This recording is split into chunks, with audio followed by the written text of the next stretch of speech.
Hola a todos, bienvenidos a otra inmersión profunda. Hoy vamos a hablar de la situación en el Catatumbo colombiano. Uf, sí, el Catatumbo otra vez en el ojo del huracán. Exacto. Como muchos sabrán, el presidente Petro declaró el estado de conmoción interior. Sí, una medida bastante polémica, por cierto. Totalmente. Y para analizarla a fondo vamos a usar varias fuentes, incluyendo, por supuesto, la declaración de Petro, el decreto, la crítica de Santos. Ah, sí, la entrevista donde Santos dice que no hay justificación para la conmoción interior. Exacto. También vamos a revisar un informe de Human Rights Watch del 2019 sobre la situación en el Catatumbo durante los gobiernos de Santos y Duque.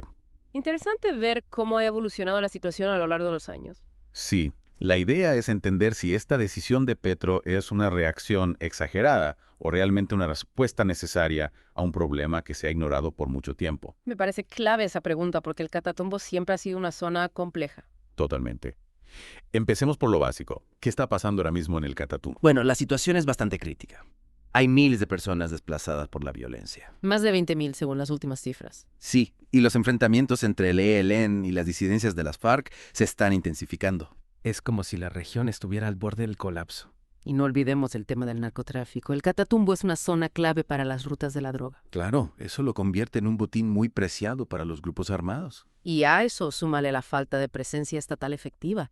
La gente se siente abandonada a su suerte. Es una mezcla explosiva que ha generado un clima de miedo e incertidumbre total. Imagínate vivir con el miedo constante a quedar atrapado en un fuego cruzado. O peor aún, no poder distinguir entre un civil y un combatiente. Es una realidad terrible que se vive a diario en el Catatumbo. Y lo más preocupante es que esta crisis no es algo nuevo. No para nada. Es el resultado de años de conflicto y abandono estatal. Por eso es tan importante analizar la crítica de Santos a la declaración de conmoción interior. Porque él argumenta que esta situación era predecible, que no es una emergencia repentina. De hecho, en una entrevista dijo literalmente que no hay justificación para esta medida. Lo cual nos lleva a una pregunta clave. Tiene razón, Santos. Es la violencia en el Catatumbo, algo normal, que no amerita una medida tan drástica. O por el contrario, la magnitud de la crisis actual justifica la conmoción interior. Petro obviamente cree que sí. Su respuesta a Santos fue bastante contundente. Sí, dijo algo así como, van decenas de muertos y no hay justificación. Así estamos acostumbrados a la muerte. Una frase que refleja la urgencia que él percibe en esta crisis. Pero claro, también hay que analizar las posibles motivaciones políticas detrás de la crítica de Santos. Al fin y al cabo, él también tuvo que lidiar con la situación en el Catatumbo durante su gobierno. No podemos olvidar ese contexto a la hora de evaluar sus argumentos. Y para entender mejor cómo llegamos a este punto, creo que es fundamental mirar hacia atrás. Sí, hay que analizar el pasado para comprender el presente.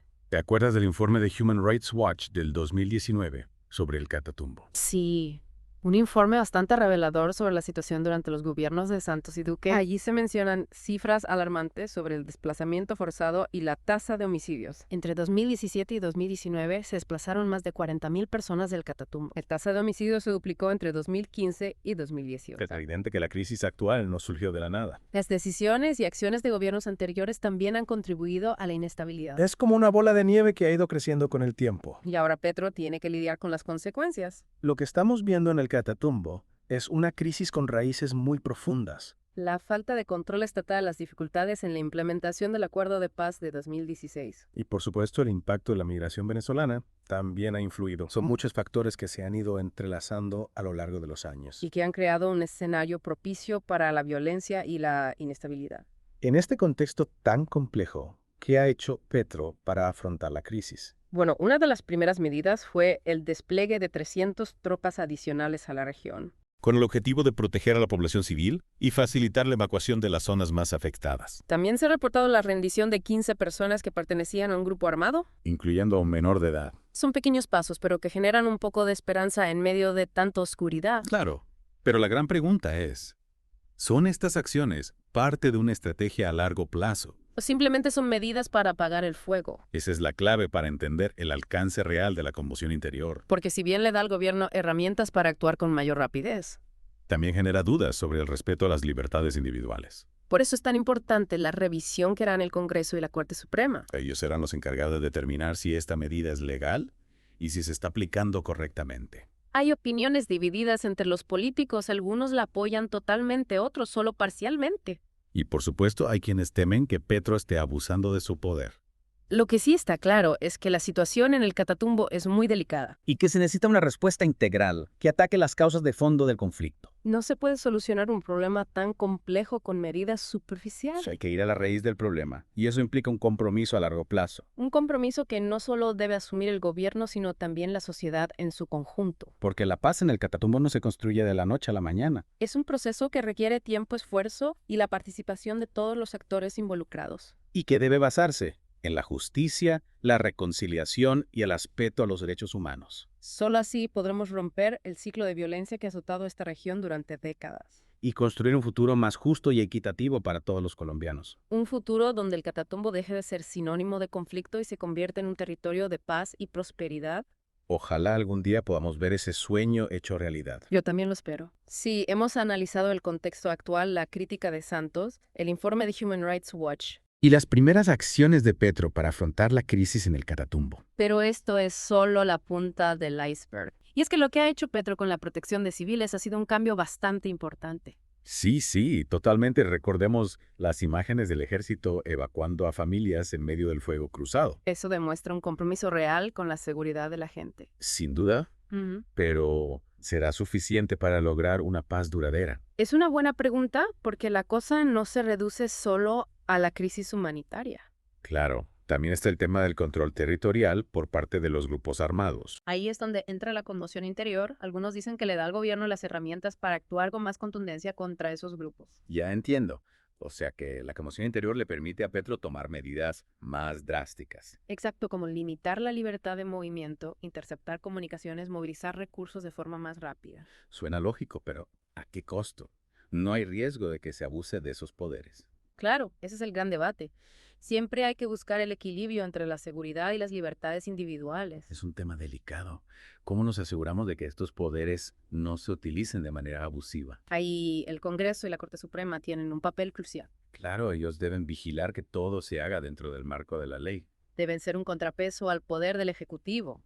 Y no olvidemos la sostenibilidad a largo plazo de las acciones de Petro. Exacto, el despliegue de tropas y la conmoción interior pueden ser útiles en el corto plazo. Pero no solucionan los problemas de fondo del Catatumbo.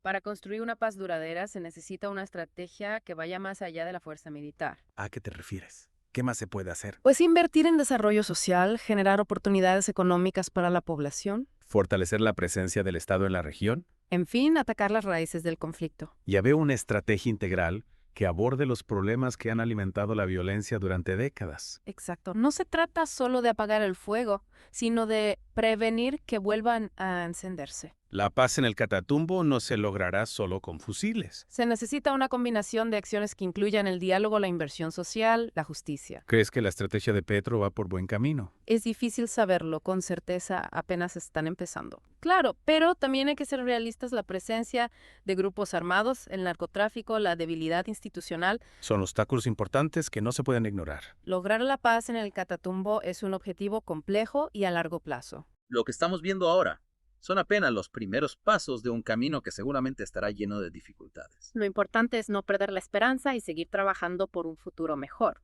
Volviendo al informe de Human Rights Watch que mencionamos antes. Sí, ese informe nos muestra la magnitud del problema del desplazamiento forzado. Entre 2017 y 2019, más de 40.000 personas tuvieron que abandonar sus hogares en el Catatumbo. Y lamentablemente esa cifra ha seguido aumentando con la crisis actual. Es una tragedia humanitaria que no podemos olvidar. Miles de familias han sido destrozadas por este conflicto. ¿Qué futuro les espera a estas personas? ¿Podrán algún día volver a sus hogares? Dependerá de la capacidad del gobierno para controlar la violencia y crear condiciones para el retorno de los desplazados. Y también de la voluntad de la sociedad para acogerlos e integrarlos. La reconstrucción del tejido social es fundamental para la paz duradera. ¿Qué escenarios posibles ves para Catatumbo? ¿Qué podemos esperar en el futuro? Bueno, hay varios escenarios posibles. En el mejor de los casos, Petro logra controlar la violencia. Se desmovilizan algunos grupos armados y se crea un clima de confianza para el retorno de los desplazados. Pero también existe el riesgo de que la situación empeore. Que la violencia escale aún más y la crisis humanitaria se agrave. Eso sería un desastre para la región y para todo el país. ¿Y cómo afectaría eso al gobierno de Petro? Un escenario de violencia descontrolada sería un golpe muy duro para su legitimidad y su proyecto político. Debilitaría su capacidad para gobernar y generaría desconfianza en su liderazgo. Incluso podría poner en riesgo la estabilidad del país. El Catatumbo es una prueba de fuego para Petro. Y para toda Colombia nos recuerda la magnitud del desafío que enfrentamos en nuestro camino hacia la paz. Y la importancia de no olvidar a las víctimas del conflicto. A las familias que han sido destrozadas y a las comunidades que luchan por sobrevivir en medio de la violencia. No podemos permitir que el Catatumbo caiga en el olvido. Debemos seguir hablando de esto, exigiendo a nuestros líderes que tomen las medidas necesarias para construir una paz duradera. Una paz que no se limita a la ausencia de combates, sino que se basa en la justicia social y el desarrollo económico. Y el respeto a los derechos humanos para todos los colombianos. Claro, porque a veces se nos olvida que no es solo el gobierno contra un grupo armado. Sí, exacto. Parece que fuera una simple ecuación, pero la realidad es mucho más compleja. Hay muchos actores con intereses distintos y a veces hasta contradictorios. Hablando de eso, ¿quiénes son los principales grupos armados que operan en la región? Bueno, los que más escuchan son el ELN y las disidencias de las FARC. El ELN, ya sabemos, una guerrilla con una ideología de izquierda radical. Sí, llevan décadas en Colombia y tienen un fuerte arraigo en algunas comunidades rurales. Y las disidencias de las FARC. ¿No se supone que las FARC se desmovilizaron con el acuerdo de paz? Sí, pero no todos los miembros estuvieron de acuerdo con el acuerdo. Algunos se negaron a dejar las armas. ¿Y por qué? ¿Cuáles son sus motivaciones? Hay varias razones. Algunos nunca creyeron en el proceso de paz. Otros se sintieron traicionados por el acuerdo. Y también hay quienes simplemente no quieren renunciar al negocio del narcotráfico. Exacto, un narcotráfico es un factor clave en este conflicto. Entonces tenemos disidentes que se quedaron en la lucha armada por diferentes motivos. Y eso ha generado una gran fragmentación dentro de las antiguas FARC, lo cual complica aún más la situación. Porque ya no hay un solo mando, sino varios grupos actuando de forma independiente. Y cada uno con sus propias ambiciones y estrategias. ¿Y cuáles son los objetivos del ELN y de las disidencias de las FARC? ¿Qué buscan exactamente? El ELN tiene una agenda política. Quieren derrocar al gobierno e instaurar un sistema socialista. Y las disidencias están más enfocadas en el control territorial y las economías ilegales. Principalmente el narcotráfico, aunque también hay otros negocios ilícitos como la minería ilegal. Y a todo esto hay que sumarle la presencia de otros grupos armados que también operan en la región. Sí, como bandas criminales, grupos de narcotraficantes, estructuras paramilitares. Es un verdadero cóctel explosivo que genera una violencia incontrolable. Y que afecta directamente a la población civil que queda atrapada en medio de esta guerra. Entonces tenemos un panorama bastante complicado, diferentes grupos armados con diferentes intereses. Todos luchando por el control de una región estratégica y rica en recursos naturales. ¿Cómo se puede lograr la paz en un contexto tan complejo? No es una tarea fácil, se necesita una estrategia multidimensional que combine la fuerza militar con el diálogo político. También es fundamental invertir en desarrollo social y en las comunidades. Hay que atacar las causas estructurales de la violencia, no solo sus síntomas. Petro ha hablado de una paz total. ¿Crees que es un objetivo alcanzable en el Catatumbo? Es un objetivo muy ambicioso, pero no imposible. Implica negociar con todos los grupos armados, desarticular las estructuras criminales y reconstruir el tejido social. Es un proceso largo y difícil que requiere un compromiso real de todas las partes. Pero la pregunta clave es, ¿cómo se puede construir la paz en una región donde la desconfianza y el miedo están tan arraigados? La gente ha vivido en medio de la violencia durante tanto tiempo que les cuesta creer en un futuro diferente. Se necesita un proceso de reconciliación, justicia y reparación para las víctimas del conflicto. Y ese proceso debe ser liderado por las comunidades con el apoyo del Estado y la sociedad civil. Y la comunidad internacional también puede jugar un papel importante. Sí, apoyando los procesos de paz, invirtiendo en proyectos de desarrollo y protegiendo los derechos humanos.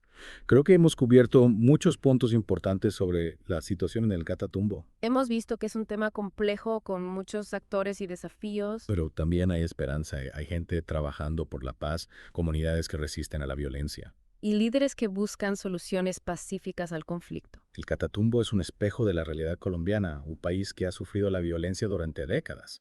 Pero también es un país que ha demostrado una gran capacidad de resiliencia y un deseo profundo de paz. Para terminar, nos gustaría dejarte con una pregunta para reflexionar.